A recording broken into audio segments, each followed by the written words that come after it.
Welcome to Within You, a podcast that explores the unknown, that liminal space as you navigate between now and what's next. Yo soy Vivian. I am a wisdom teacher, mindset mentor, and fancy myself, a transformational guide. I'm based in Fort Worth, Texas, which is funky town, and it is my absolute delight to be in your ear today.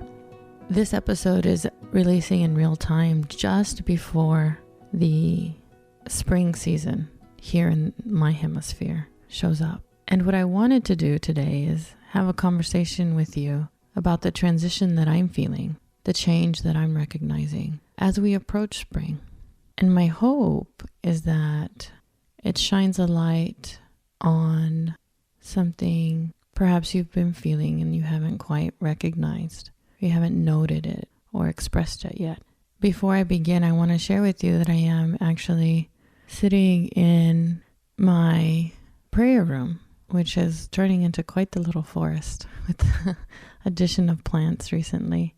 If you've watched any of VVTV on YouTube, then you've probably seen versions of this room across the years. I just wanted to note that I am very grateful for the podcasting studio, the amazing transformation of a closet into almost a really nice space where I can record. And so I just want to publicly put out some gratitude vibes to my men for making that transformation. But I wanted to say to you or share with you that I'm specifically in this space. One, because there's something about the way that the light shines in the morning that just draws me into this room, but also that feels very sacred and holy and intimate. And so I wanted to tell you I'm in this space because it feels good. And secondly, because you might hear a bird or two. You know, one of the advantages of being in that amazing podcasting space that the guys created for me is that the audio sounds delicious, right? It's very clear. And so I'm hoping that I don't lower the quality of your experience by shifting around. If I do, let me know and I'll sit with that, see what happens. So it is March 2021. And for many of us, we have experienced, well, because this thing is global, we've all experienced a full year of living through a pandemic. And it's interesting that spring really signifies, growth. There's a transition from winter to spring. There's change in the air. Regardless of how many times I've been around and actually dived into both experientially, personally, in my own transitions, transformations, shifts, it was kind of interesting for me that I didn't recognize that I was moving through another transition. And that my reaction initially was, oh no, what's happening? Because I talk about transformation kind of as taking, imagine yourself taking a step up a stair ladder, up the stairs. You've got this foundation, right? This flat surface. You're making this effort, you're rising. I like to say aspiring. You insert your own language here. It kind of takes you off balance though, because you're no longer on a foundation, right? So you're in the middle of a movement. And this is always a movement up. We're leveling up. You're leveling up because you're listening with me. Like, there's no way we're going in the wrong direction. Not together. We're moving towards love. We're moving towards joy.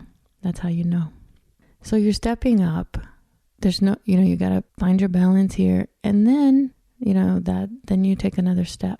And when you take that step and you put that foot down, you're in both levels, right? And I tend to forget, which is curious for me because I'm so deep into this, both personally and with others, and actually in everything that draws out my curiosity has something to do with this, but it still surprises me when I am in that movement, even though it's happening all the time.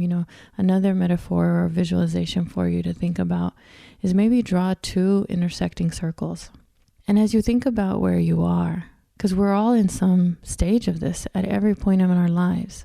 You're happy in that circle, right? Everything's good. But naturally, and I want to emphasize this, it's natural This yearning, this movement is all a part of our process. We are never in a fixed state unless we're no longer alive. So we naturally take on this posture of growth. It's just a matter of time before you start to move. And so I guess the main thing is I didn't recognize it, which was funny to me because I live in this, I swim in it. And so the circles, going back to the circles. So you're either in the circle, you're moving towards that threshold, right, where the circles intersect. You haven't quite left this circle and it's gray, it's dark because they're intersecting. You don't know what that next circle is. So you might be in the middle, that liminal space that I talk about, that not knowing. And in that space, you're in both circles. But then you step out of that and move into the other full circle, whether that's an identity shift, right? I am moving out. Like in my past, I moved out of the identity and the role of being a mother of boys. That transitional space, that gray area for me was the lamenting, the losing, the whatever I went through. That finally got me to the space I'm in now as a mother of men. And I love the space I'm in now with them. They're my guys. We have a different level of relationship. And if I had not let go of that old story, the old definition of who I am in relation to them, I couldn't enjoy this season of us. Didn't mean that it was easy to let go of. None of these things really are. But today's focus is on the idea or the experience that I had as a surprise. So interesting.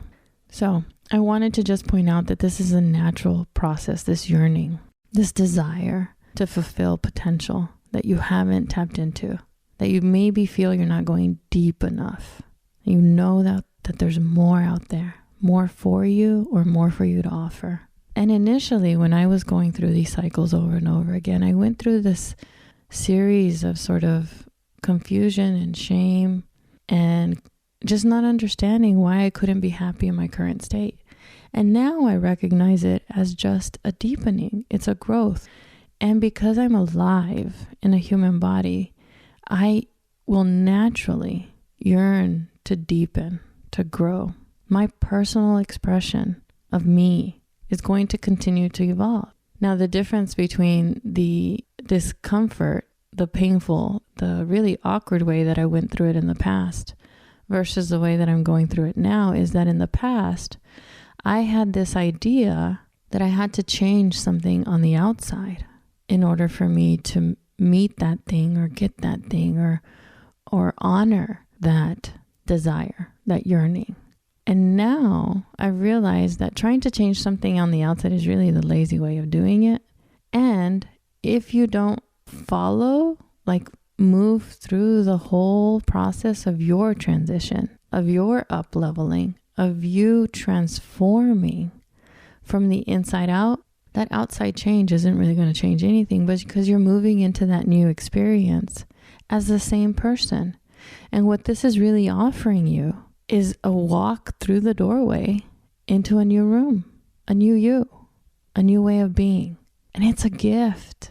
And I'm so grateful for this new way to experience these transitions. I am so, so grateful for it. So grateful. And I don't know, there's no other word to say other than happy that I'm in your ear sharing this with you and the contrast between the two so that you can maybe pinpoint where you are in it.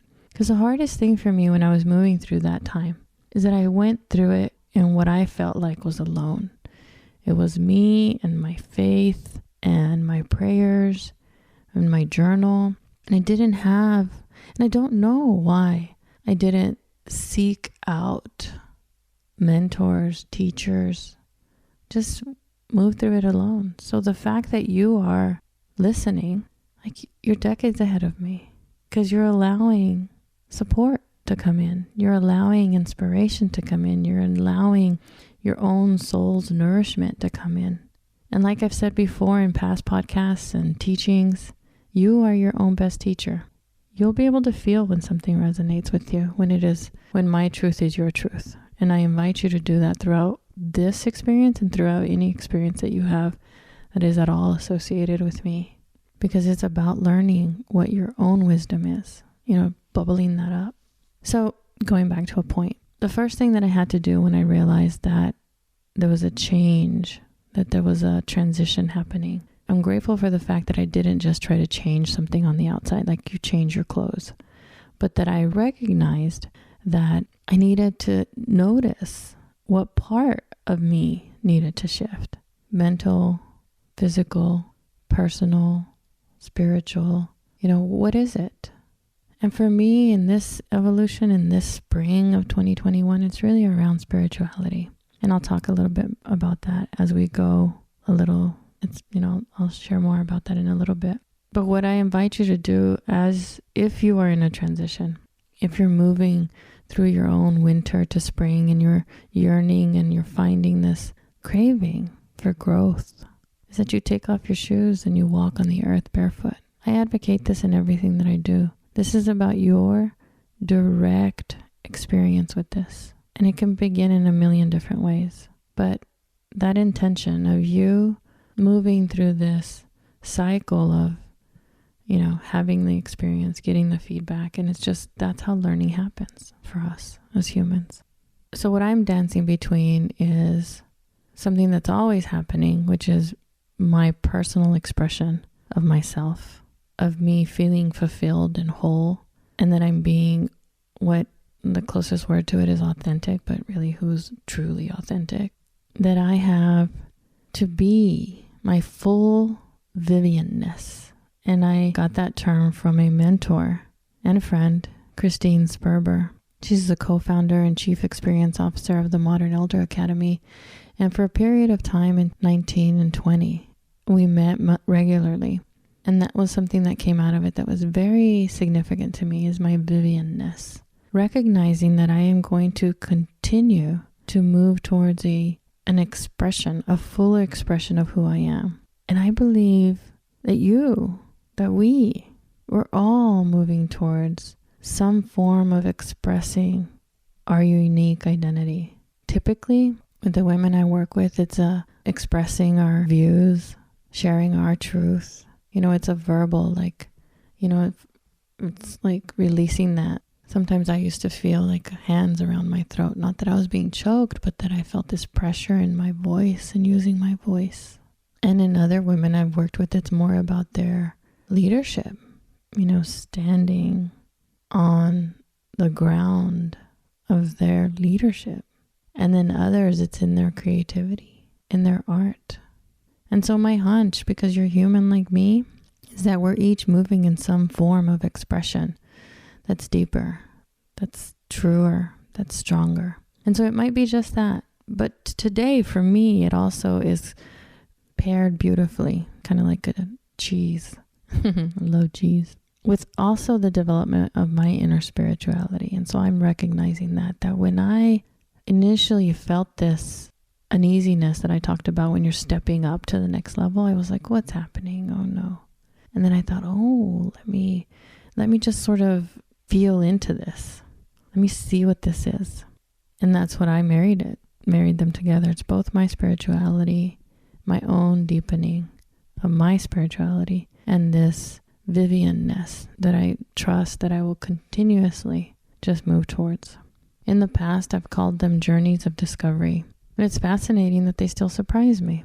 Another word or language that might resonate with you is that you are shifting or changing through your awareness, evolving, becoming more aware of, and I'll categorize this into 3 sections, which is love being human. It's kind of like the heart of all my teachings. So love, because it is self-discovery. It is experiential knowledge of you, because we don't know ourselves. We don't know who we are and what we're becoming. And the kicker, the real sort of continuous revisiting of this is we don't know what we want. That's where I am. I know that I am at a point where I am about to sort of develop a vision. And so I understand that I haven't identified what I want from this transition, because I need to have, and I talk about this in my teachings, I need to have this guiding star that I am continuously striving towards, may never reach, but I am moving towards that star. versus my old way of living, which was more about getting somewhere, achieving something, and then getting to that location, that achievement, that success, and then kind of looking around and going, this is it. So love, for me, love being human is kind of stacked on top of each other, and that love is first. A compassionate way to look at who we are and what we want. And then being is that embodied practice that's particular to you and your season, but this a daily way that you hold presence. And I love that this can be absolutely anything. Walking your dog, watering your plants, tending a garden. It can be anything. I love beginning with just simply your breath because you don't have to go anywhere, do anything. It's always there with you. And you just seal your lips slightly. Let your tongue rest on the top of your roof if that feels comfortable. And breathe through your nose, closing your mouth. And then slowly extending your exhales. That can deepen your being. That can open you to a new way of being. There are 1,000 different ways to do that. And you're part of this playground is that you get to pick which one's right for you right now. And recognize that it will shift and it will change. And like I talked about earlier, our humanity is really that creative expression. Find something that brings out joy in you co-creating it. Any form of art is co-creation between you, your higher self, divinity, or any name that you call God. Blessed Mother for me mostly.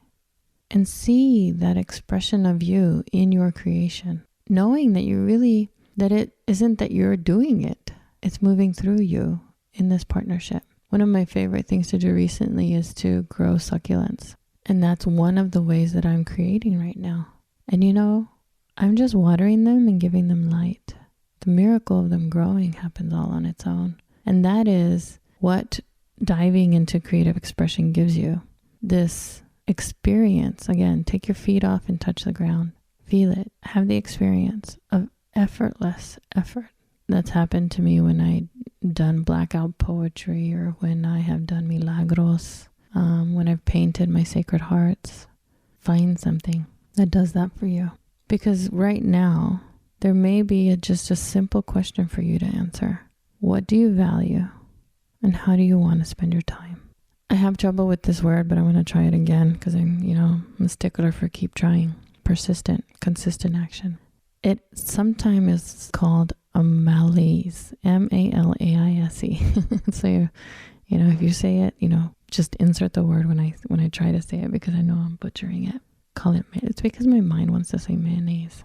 It can be a crisis, but in this season for me, it's really just this yearning for growth. Like my everything is sensing this transition from winter to spring.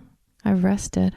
I've moved through the chaos of the pandemic, and now there is this stepping up, this going up into another level. That's how I'm experiencing it. But I want to bring in this quote from an Old Testament prophet called Haggai, Haggai. This is over 2,000 years old, so this is kind of a pin to say this isn't anything new. We're all still kind of learning that this is natural. We just got to go with this. And the way we go with it is our own doing. So the quote is, so now think, take stock. What do you really, and I underlined in my notes like 10 times, really want? You can eat, but still hunger. And you drink, but still thirst. This is why I call myself a wisdom teacher, because this is the terrain of wisdom 2,000 years ago in the Old Testament. So now think, take stock. What do you really want? Do you really want? And like I said, when I went into that awareness-based change of love being human, this is just an opportunity to get to know yourself a little bit better. And often this comes with wanting to get to know other people on a deeper level. But the key here is that it's grounded in your own awareness of yourself and not only in the other person, because that's just a recipe for disaster. But it's so fun to know other people on deeper levels and to see how that interplay between them and us happens. I, for instance, know all the love languages of all the people that really matter to me. or I can decipher them pretty quickly. I know their Myers-Briggs. I often know their, I have this sheet of like probably 10 assessments, even astrology, like the match between a Sagittarius and a Gemini. It's fun to see into that, but don't be too distracted in the other, because this is an opportunity for you to get to know yourself. And it's really the genesis of my own story, which is why I say it. I turned away from the culture to ask myself what was true for me. It was painful because I'd never really done it before. I'd moved through decades of my life striving and achieving on the outside. And I'm grateful because those achievements were more than I could have ever imagined, and they were literally improbable, nearly impossible for someone like me, coming from the place I came, with the experiences I had, to achieve those things. But I was in a place at that time where I was asking myself, what's true? And at the end of that journey is when Love Being Human was gifted to me in those silent words that I wrote on the hotel napkin. And that's why everything I teach is around this, principles that better begins within. That's why this podcast is called Within You, that we verb through our nouns. It's that daily doing that crosses that threshold. And I think the most significant, and when you see Love Being Human in the way that it's visually represented, love is on top because that's the direction. If you look at the foundation, if it's sitting on the ground, its foundation is our humanity and it moves towards love. And that is the directional shift that I felt and experienced, and that's why I teach it. It's like an internal bias in our design that we focus so much on what's wrong and what we don't want, when the like traveling in the other direction is so much better. And it's shifting that focus to say what you do want, and knowing that you're moving towards joy, towards something you love, versus away from what you fear. That's what continuously gives me courage as I move towards my Vivian-ness that Christine pointed out for me. That's what happened. And that's why this is really an opportunity for you to get to know who you are on a deeper level. So if you feel drawn in exactly the way that I am, which is both your unique expression and your spirituality, there's this book that's really spoken to me recently. It's called Eye of the Heart, A Spiritual Journey into the Imaginal Realm. It's not for everyone. So it's by Cynthia Bourgault, Bourgeault. But it's really connecting to me at where I am right now. And there's two quotes that I wanted to bring out. If this is and they might resonate with you. And even if it doesn't, it might apply to your whatever facet of your life circle you've identified that this transition is happening, that this yearning for change, for shifting. So change is on the outside, transformation is on the inside, and that's what we're here for. And for me, like I said, it's my own expression, the uniqueness of who I am, married with the deepening of my spirituality. And regardless of which one yours is in, whether it's physical, mental, well-being, habits, maybe this will help. This is on page 19 of our book. It says, use your own mind, heart, and grounded presence to see what is actually going on, and try to understand with what is the most awake in, not the most asleep. And I will loop back to that vision. If you see Love Being Human as it's represented, it's stacked on top of each other because there is a rising. There's a movement from our lower, like humanity biases, the way we're designed, into our practice, our ways of being, and then all the way up through love. So I'm just inviting you to use all three.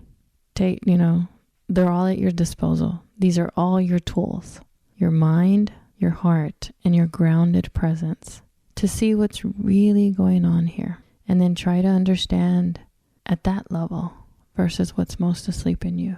That's another thing that I recognize as I reflect back on my story from way back when. It really was as simple for me as if my husband of 30 years now, if David would change, I would be happy. And I believed that with every part of my being. And now when I say that, it is almost silly to me. If anything changes on the outside and then me being happy, because that happiness is bubbled up from within you. It starts from within you. And all you have to do is just move yourself in that, shift your direction, like change the finger pointing, right? From 1 pointing outward and 4 pointing towards you, to sort of hand over heart, this compassionate witnessing of what's happening with you. And I started earlier with breath, and then second, for me in my practice, in the framework that I teach, is that compassion, because you need this kindness. I need this kindness. We all need this kindness. Way back when, before that transformation, I was not a good friend to myself. I was better friends with everyone on the outside of me than I was with me. I wasn't even on my own side. When I think back, I can't imagine how I did all the things I did, as mean as I was to myself. If people could hear the things I said to myself, I'm nicer now. I could be nicer even still. And again, it's never a fixed state. I revisit this compassion towards myself all the time. So if you remember and then you forget, and then you remember and then you forget, it's part of the process. Hand over heart, giving yourself kindness, self-compassion. I have previous episodes that really dive deep into this, because we have lots of research on it. It is faster, easier, smarter for you to go at something with love than it is with sticks. But for some reason, we start off with the sticks. We got to learn better. At this point, because there's some shift happening, sometimes you say to yourself, how do I navigate this when there's so many options? What do I do now? What's next for me now? I just want to open up a space for you to sit, hold that question in silence. Begin some daily practice that helps you visit that, whether it's journaling, sitting and breathing, something that creates space for you to recognize now what, or what's next. And again, using your mind, your heart, and your whole presence, sensing it, deepening your intuition. Again, so that you can teach and train yourself that these things really don't come from a book. They don't come from a teacher outside of you. It's your own internal wisdom bubbling up. My first sort of aha moment around this was a few years ago. I was having a conversation with my grandmother, who I call me Mommy. And at the time I was moving through this dark period, and she sensed that there didn't have to be any words exchanged around it, but she sensed it. And she gave me some guidance. And the guidance that she gave me, when I came back, I reflected on it, I wrote it out, I outlined it. And it was fascinating to me because it correlated perfectly with the research that had been done in at least 3 or 4 different, not industries, but categories, like productivity, stress relief, like all these things. She said to me the same thing that the experts were saying in the books that I was reading.